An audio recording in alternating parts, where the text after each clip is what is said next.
Hello అండి, అందరికీ నమస్తే. నా పేరు అనిల్ కేతా. జనగలం ప్రేక్షకులకు స్వాగతం. కనము అంటే కష్టమే, ఖచ్చితంగా పిల్లల్ని కనాలి. జనాభా పెరుగుదల దిశగా ప్రతి ఒక్కరూ అడుగులు వేయాలి. ఇవాళ మనం నిర్దేశించుకున్న వికసిత్ భారత్ లక్ష్యాన్ని చేరుకోవాలన్నా, ఆంధ్రప్రదేశ్ రాష్ట్రం స్వర్ణాంధ్ర దిశగా అడుగులు వేయాలన్నా పాపులేషన్ మేనేజ్మెంట్ అనేది చాలా ముఖ్యం. పాపులేషన్ మేనేజ్మెంట్లో ఖచ్చితంగా జనాభా పెరుగుదల అనేది అతి ముఖ్యమైన అంశం. ఇవాళ చంద్రబాబు నాయుడు గారు పదే పదే జనాభా పెరుగుదల గురించి మాట్లాడుతూ ఉన్నారు. పిల్లల్ని కనమని, ఎక్కువగా కనమని ప్రోత్సహిస్తూ ఉన్నారు. 3వ సంతానానికి 30,000 రూపాయలు ఇస్తామని, 4వ సంతానం కలిగినట్లయితే 40,000 రూపాయలు ఇస్తామని, మెటర్నిటీ లీవ్ డేస్ను కూడా పెంచుతామని, అరౌండ్ 1 ఇయర్ వరకు కూడా వాటిని ఇస్తామని, ఇటువంటి అనేక అంశాలను ఇటీవలి కాలంలో చంద్రబాబు నాయుడు గారు మాట్లాడుతున్నారు. ఇవాళ ఏమి చంద్రబాబు నాయుడు గారు కొత్తగా ఈ అంశాన్ని ప్రస్తావించలేదు. 2019కి ముందు కూడా చంద్రబాబు నాయుడు గారు ఈ తరహా పిలుపునిచ్చారు.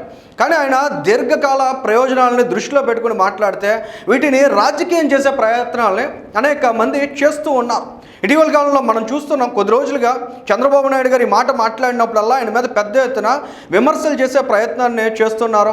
ఇవి కూడా పిల్లల్ని కనకండి, మీరు పిల్లల్ని కన్నట్లయితే వాళ్ళని ప్రొడక్టివ్గా పెంచలేరు, వారికి పౌష్టికాహారాన్ని మీరు ఇవ్వలేరు, సో ఈ రకమైన సమస్యలు ఉంటాయి కాబట్టి పిల్లల్ని కనకపోతే ఏ విధమైన గొడవ లేదు అనేటువంటి డైరెక్షన్స్ వాళ్ళు ఇస్తున్నారు. ఖచ్చితంగా ఎకానమీని అర్థం చేసుకోవాలి, భవిష్యత్తును అర్థం చేసుకోవాలి. రేపటి రోజున భారతదేశంలో తలెత్తేటువంటి సమస్యలు ఏంటనేది క్షుణ్ణంగా ఇవాళ మనం అర్థం చేసుకోకపోయినట్లయితే పెను ముప్పు అనేది ఖచ్చితంగా మన ముందు పొంచి ఉందనేది ప్రతి ఒక్కరూ కూడా గమనించాల్సినటువంటి అంశం. ఎందుకంటే చంద్రబాబు నాయుడు గారు మాట్లాడుతున్న మాటలు కేవలం ఆంధ్రప్రదేశ్ రాష్ట్రానికో లేదా దక్షిణ భారతదేశానికో సంబంధించినవి కాదు.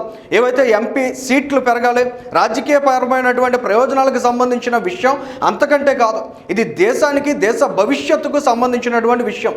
దానికి సంబంధించినటువంటి స్టాటిస్టిక్స్ కూడా మీకు చాలా క్లియర్గా వివరించే ప్రయత్నాన్ని చేస్తాం. సో అంతకంటే ముందు చంద్రబాబు నాయుడు గారు 2021-22 సమయంలో కూడా చెప్పారు, పాపులేషన్ మేనేజ్మెంట్కి సంబంధించి అనేక చర్యలు తీసుకోవాల్సిన అవసరం ఉందనే అంశాన్ని కూడా ఆయన సిఫార్సు చేశారు. ఆ రోజుల్లో జగన్మోహన్ రెడ్డి గారి ప్రభుత్వం ఉంది, ఆయన దాన్ని పట్టించుకోలేదు. 2024లో మళ్ళీ ఆయన ముఖ్యమంత్రి అయిన తర్వాత దీనికి సంబంధించి ప్రత్యేకమైన గైడ్ లైన్స్ తోటి పాలసీ ఫ్రేమ్వర్క్ దిశగా కూడా ప్రస్తుతం ఆంధ్రప్రదేశ్ రాష్ట్రంలో ఉన్నటువంటి కూటమి ప్రభుత్వం అడుగులు వేస్తోంది.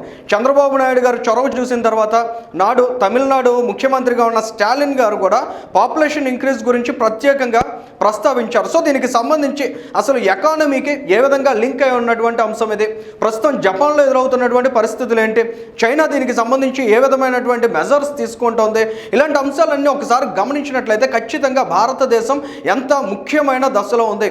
ఈ దశలో కానీ జనాభా పెరుగుదల దిశగా మనం అడుగులు వేయకపోయినట్లయితే భవిష్యత్తుకి ఎలాంటి ఇబ్బందులు తలెత్తే అవకాశం ఉంటుంది.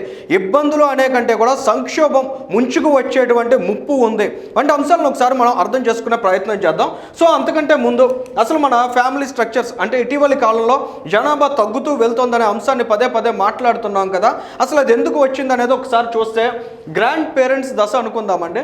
గ్రాండ్ పేరెంట్స్కి కనీసం 4 పిల్లలు ఉండేవారు కదా. ఈ 4 పిల్లలు ఎవరైతే ఉన్నారో ఇది పేరెంట్స్ దశ అనుకుందాం. సో ఇక్కడ ఈ 4 పిల్లల నుంచి ఒక్కొక్కరిని ఒక జంటగా అంటే మేల్ ఫీమేల్ ఉంటారు కాబట్టి సో ఒక్కో జంట నుంచి 2 పిల్లలు వచ్చారు. ప్రస్తుతం ఉన్నటువంటి దశ ఇది. అంటే యంగ్స్టర్స్ ఎవరైతే ఉన్నారో ఈ యంగ్స్టర్స్కి సంబంధించినటువంటి దశ ఇది. అంటే ఇక్కడ 2 నుంచి 4 పిల్లలు పుట్టారో, ఇక్కడ ఈ 4 ఎవరైతే ఉన్నారో ఈ 4 జంటల నుంచి ఒక్కొక్కరికి కూడా 2 పిల్లలు చొప్పున పుట్టారు. సో ఇక్కడ 2 పిల్లలు పుట్టిన తర్వాత మరి ప్రతి ఒక్కరి నుంచి 2 పుట్టినట్లయితే ఏమవుతుంది, ఇక్కడ 16 మెంబర్స్ అనేవారు నెక్స్ట్ యాడ్ అవ్వాలంటే పాపులేషన్ మేనేజ్మెంట్ ఇవాళ 2.1 అని చెప్తున్నాం. అంటే 100 మంది మహిళలు ఉంటే వారి నుంచి 200 మంది పిల్లల సంతానోత్పత్తి జరగాలి. 2.1 అంటే ఆ 0.1 అనేది ఇన్ఫెంట్ డెత్స్ ఇలాంటివి ఉంటాయి కాబట్టి సో కన్సిడర్ చేయరు. 100 మంది మహిళల నుంచి 200 మంది బర్త్స్ ఎప్పుడైతే జరుగుతాయో 200 బర్త్స్ అనేవి. సో పాపులేషన్ అనేది కన్సిస్టెన్సీ ఉన్నట్లు, పాపులేషన్ మేనేజ్మెంట్ అనేది సక్రమంగా జరుగుతున్నట్లు, సో వర్క్ ఫోర్స్ ఏదైతే ఉందో అది కూడా స్టేబుల్గా ఉంటుంది ఎకానమీ పాయింట్ ఆఫ్ వ్యూలో చూసినట్లయితే. కానీ ఇక్కడ ప్రజెంట్ జనరేషన్ ఏదైతే ఉందో ఈ జనరేషన్కి సంబంధించినటువంటి డీటెయిల్స్ మనం చూస్తే డింక్ అని వచ్చింది. చంద్రబాబు నాయుడు గారు పదే పదే చెప్తున్నారు, డబుల్ ఇన్కమ్ నో కిడ్స్ అని. డింక్ అనే కాన్సెప్ట్ బాగా అడాప్ట్ చేసుకున్నారు. ఈ డింక్ అనే కాన్సెప్ట్ అడాప్ట్ చేసుకున్న తర్వాత జరిగింది ఏంటంటే, చాలామంది పిల్లల్ని కండం మానేస్తున్నారు. సో పెళ్ళిళ్ళు చేసుకోవడం కూడా కొద్దిమంది మానేస్తున్నారు. పిల్లలు పుట్టినా కూడా ఒకరికే పరిమితం అవుతున్నటువంటి పరిస్థితులను కూడా చూస్తున్నాం.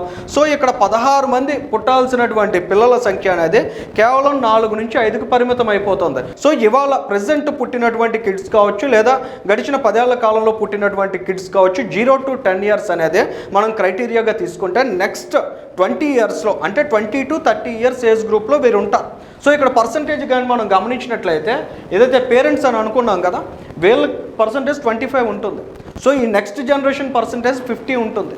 ప్రజెంట్ ఇప్పుడు పుట్టేటువంటి పిల్లల పర్సంటేజ్ అనేది 25 అవుతుంది.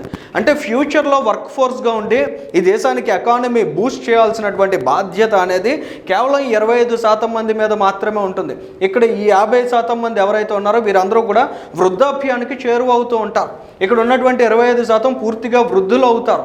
సో ఇవాళ భారతదేశంలో చూస్తే 10 కోట్ల మందికి పైగా వృద్ధులు ఉన్నారనేటువంటి అంచనా ఉంది. దీన్ని కొంచెం డెప్త్గా డీటెయిల్గా మనం వెళ్ళినట్లయితే చాలా సంక్షోభకరమైనటువంటి పరిస్థితులు మన కళ్ళ ముందు చాలా క్లియర్గా కనిపిస్తాయి. ఇవాళ 35 సంవత్సరాల నుంచి 39 సంవత్సరాల మధ్య ఉన్నటువంటి భారతీయుల సంఖ్య 11 కోట్ల మందికి పైగా ఉంది. 40 నుంచి 44 సంవత్సరాల మధ్య ఉన్నవారి సంఖ్య 10 కోట్ల పైగా ఉంది. అంటే 21 కోట్ల మంది ఇవాళ 35 నుంచి 44 సంవత్సరాల వయస్సు మధ్య ఉన్నారు. అంటే ఆఫ్టర్ 20 years ఒక్కసారి మనం కన్సిడర్ చేసినట్లయితే వీరంతా కూడా వృద్ధులు అయిపోతారు. కేవలం 35 to 45 ఈ 10 సంవత్సరాల గ్యాప్లో ఉన్నటువంటి వ్యక్తులు ఎవరైతే స్ట్రాంగ్ ఎఫిషియంట్ వర్క్ ఫోర్స్గా మనం భావిస్తున్నామో వీరందరూ రానున్న 20 సంవత్సరాల తర్వాత వృద్ధులు అయితే భారతదేశంలో 20 కోట్ల మందికి పైగా వృద్ధులు అనేది కేవలం ఈ ఏజ్ గ్రూప్లో మనం పరిగణించాల్సినటువంటి పరిస్థితి ఉంటుంది. అంతేకాదు వర్కింగ్ ఏజ్ గ్రూప్ ఇవాళ భారతదేశంలో చూస్తే 68% ఉంది. ఆంధ్రప్రదేశ్ రాష్ట్రంలో 70% ఉంది. అంటే ఈ వర్క్ గ్రూప్ ఏదైతే 25 to 45 ఏజ్ మధ్య ఉన్నటువంటి వారి సంఖ్య ఒక్క ఆంధ్రప్రదేశ్ రాష్ట్రంలో 1.5 కోట్లు ఉన్నారు. ఇవాళ ప్రజెంట్ దేశవ్యాప్తంగా చూస్తే 45 కోట్ల మంది ఉన్నారు. ఆఫ్టర్ 20 years మనం ఒకసారి కన్సిడర్ చేసినట్లయితే ఈ 45 కోట్ల మంది చాలామంది వృద్ధాప్యానికి చేరువవుతారు, అనేక మంది వృద్ధులు కూడా అయిపోతారు. సో ఎటువంటి పరిస్థితులు భారతదేశంలో ఫ్యూచర్లో ఉండబోతున్నాయి అనే దానికి ఇది చాలా క్లియర్గా మన కళ్ళ ముందు ఉంచుతున్నటువంటి statistical information. So Chandrababu Naidu garu అందుకే పదే పదే పిలుపునిస్తున్నారు, చాలామంది పిల్లల్ని కనట్లేదు, చాలామంది ఒక్కరికే మాత్రమే పరిమితం అవుతున్నారు, ఇది దేశానికి ఏమాత్రం మంచిది కాదనేటువంటి సంకేతాలను ఇస్తున్నారు. ఎందుకు ఈ విధమైనటువంటి మాటలు ఆయన మాట్లాడుతున్నారు, దీనివల్ల జరిగే నష్టాలు ఏమున్నాయి అనే విషయాలు కూడా నెక్స్ట్ మనం చూద్దాం. అంతకంటే ముందు ఇవాళ జపాన్ 30% మంది వృద్ధులతోటి ఇవాళ చాలా తీవ్రమైనటువంటి ఇబ్బందులు ఎదుర్కొంటుంది. అక్కడ వర్క్ ఫోర్స్ అనేది తగ్గిపోతుంది, వారి ప్రొడక్టివిటీ మీద అది తీవ్రమైన ఇంపాక్ట్ పడుతుంది. ఎందుకంటే 65 సంవత్సరాలు పైబడినటువంటి వయసు ఉన్నవారు ఆ దేశంలో 30% మంది ఉన్నారు. వచ్చే 15 ఏళ్లలో చూస్తే 36% పైగా ఈ సంఖ్య పెరిగేటువంటి అవకాశం ఉంది. సో ఆరోగ్య సంరక్షణ, హెల్త్ కేర్, పెన్షన్స్ డిస్ట్రిబ్యూట్ చేయడం ఇలాంటివన్నీ కూడా చాలా తీవ్రమైనటువంటి సమస్యలు కాబోతున్నాయి. జపాన్ వంటి ఆర్థికంగా బలంగా ఉన్నటువంటి దేశంలోనే ఈ విధమైనటువంటి సిచ్యువేషన్ ఉంటే, ధనిక దేశాల్లో పరిస్థితి ఈ విధంగా ఉంటే మరి డెవలపింగ్ నేషన్గా ఉన్నటువంటి మన భారతదేశంలో ఎలాంటి సంక్షోభం రానున్న రోజుల్లో వస్తుంది? ఈ దేశంలో నిజంగా 60 నుంచి 70% మంది వృద్ధులే ఉన్నట్లయితే వారందరినీ మనం పోషించగలిగేటువంటి పరిస్థితులు ఈ దేశంలో ఉంటాయా? అంత ఆర్థికంగా మనం సమర్థంగా ఉండగలమా? అందుకే చెప్తున్నారు చంద్రబాబు నాయుడు గారు, అవసరమైన అన్ని ప్రోత్సాహకాలు ఇవ్వాలి, పిల్లలకి పౌష్టికాహారం ఇవ్వాలి, విద్యలో కూడా వారికి అవసరమైనటువంటి సహకారాన్ని అందిస్తాం, ఉచిత విద్యను కూడా అందిస్తాం, ప్రతి ఒక్కరిని కూడా ప్రోత్సహిస్తాం. ఇవాళ ఖచ్చితంగా జనాభా పెరుగుదల దిశగా మన భారతదేశంలో ఉన్నటువంటి ప్రజానీకం అడుగులు వేయాలనేటువంటి ఆకాంక్షతో ఆయన ఆంధ్రప్రదేశ్ రాష్ట్రంలో ఈ ఇనిషియేటివ్ తీసుకున్నారు. ఈ రకమైనటువంటి ఇనిషియేటివ్ ఇవాళ ఆంధ్రప్రదేశ్ రాష్ట్రం తీసుకుంది. కానీ 1-2 సంవత్సరాల్లో మనం చాలా స్పష్టంగా గమనించగలం, దేశవ్యాప్తంగా అన్ని రాష్ట్రాలు ఈ తరహా పిలుపుని ఇవ్వబోతున్నాయి. ఎందుకంటే చైనాలో కూడా ఈ రకమైనటువంటి సమస్య వచ్చింది. చైనాలో చూస్తే 23% పీపుల్ ఎవరైతే ఉన్నారో 60 సంవత్సరాలకు పైబడినటువంటి వయసుతో ఉన్నారు. అందుకే అక్కడ ముగ్గురిని కనాలనేటువంటి ఫార్మాలిటీ ఇవాళకి అక్కడ వచ్చేసింది. అంటే ఒక జంట ఉన్నారంటే వారికి ఖచ్చితంగా 3 పిల్లలు ఉంటున్నారు. వారికి అవసరమైనటువంటి అన్ని సహకారాలు అందిస్తున్నారు, ట్యాక్స్ రిడక్షన్ చేస్తున్నారు, హౌసింగ్ సబ్సిడీస్ క్రియేట్ చేస్తున్నారు. ఇంకా ఎడ్యుకేషన్ కాస్ట్స్ కూడా రెడ్యూస్ చేశారు. ఈ విధమైనటువంటి మెజర్స్గా కూడా ఇవాళ ఆంధ్రప్రదేశ్ రాష్ట్ర ప్రభుత్వం అడుగులు వేస్తోంది. ఎందుకంటే గణనీయంగా ఎవరైతే యువత తగ్గిపోతారో, యువత తగ్గిపోయిన తర్వాత తలెత్తేటువంటి సమస్యలు ఎంత ప్రమాదకరంగా ఉంటాయంటే దేశ రక్షణకు సంబంధించి కూడా అవస్థలు ఎదుర్కొంటారు. ఎందుకంటే వాళ్ళ చైనాలో ఆర్మీ రిక్రూట్మెంట్కి ఇది పెను సవాల్గా మారింది. అక్కడ ప్రొడక్టివ్ ఏజ్ గ్రూప్లో లేరు, యంగ్స్టర్స్ తగ్గిపోతున్నారు. తగ్గిపోవడం అనేది గడిచిన 10 సంవత్సరాలుగా అక్కడ ప్రారంభమైంది. ఈ రకమైనటువంటి చర్యలు చైనాలో అనేకం తీసుకుంటున్నారు. అసలు దీనివల్ల ఫ్యూచర్లో ఎలాంటి కాంప్లికేషన్స్ వస్తాయి? చాలామంది ఎందాడు మనం చూసాం కదా, జనాభాని పెంచినట్లయితే, పిల్లల్ని ఎక్కువగా కన్నట్లయితే వారికి పౌష్టికాహారం అందించలేరు కాబట్టి వాళ్ళ పిల్లల్ని కనొద్దు అంటున్నారు. కానీ పెరిగి పెద్ద అయినటువంటి పిల్లలకి రేపటి రోజున ప్రొడక్టివ్ లైఫ్ ఇవ్వగలుగుతామా? మనం ఇవాళ చూస్తున్నటువంటి ఎకానమీ స్టాండర్డ్స్లో భవిష్యత్తు భారతదేశం ఇంకా ముందంజలో ఉండాలంటే, ముందుకు వెళ్ళాలంటే ఖచ్చితంగా జనాభా పెరుగుదల అనేది అవసరం. ఎందుకంటే ఉత్పత్తికి డిమాండ్ తగ్గిపోద్ది జనాభా లేకపోతే.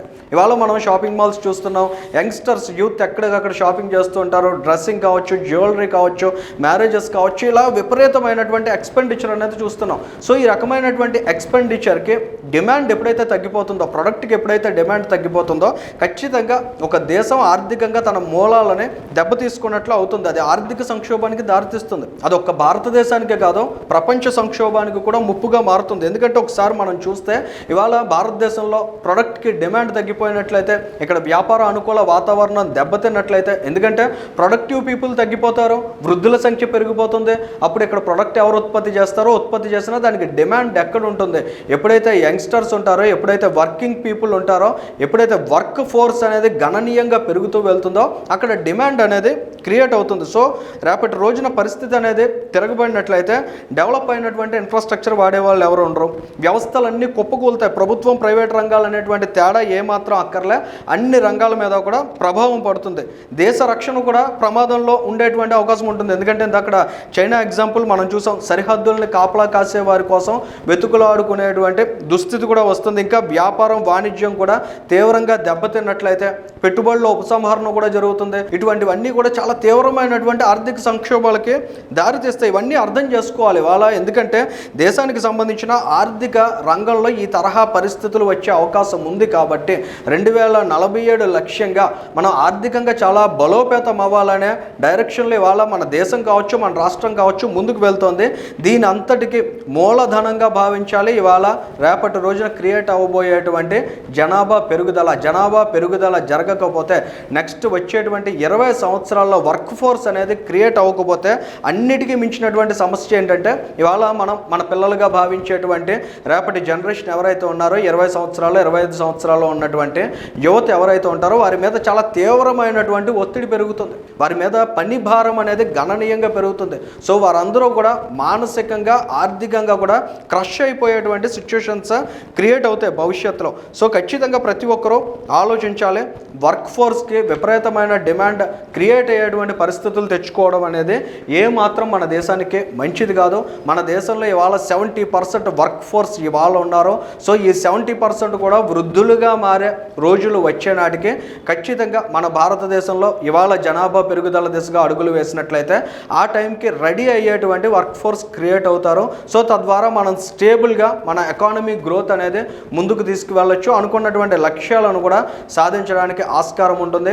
కానీ ఇవాళ నాయకులు పిలుపునిచ్చేటువంటి అంశాలను రాజకీయ కోణంలో చూసి వాటి మీద విమర్శలు, ఆరోపణలు చేస్తూ దాడి చేసినట్లయితే ఖచ్చితంగా నష్టపోయేది ఆంధ్రప్రదేశ్ రాష్ట్రమే కాదు, భవిష్యత్ భారతదేశం కూడా అనే అంశాలను ప్రతి ఒక్కరూ గుర్తుంచుకోవాల్సిన అవసరం ఉంది.